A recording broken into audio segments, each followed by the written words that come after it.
And so why do you think it's so hard for most B2C brands to connect with younger audiences? And what do you think is the most common mistake that you see?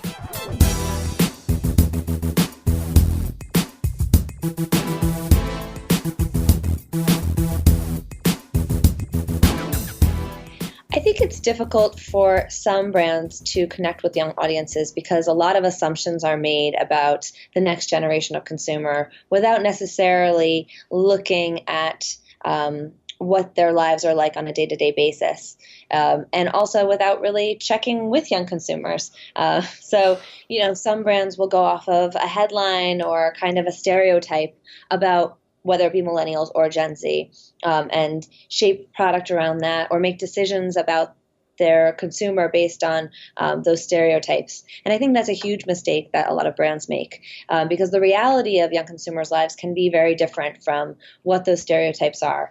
And when we're talking about generation, it's kind of the job of every generation to look at the generation that's younger than them and make judgments. That's what we do. Yeah. So it's very easy for previous generations, older generations, to look at the younger generations that they're creating brands and products for, and have this kind of bias. It's inherent.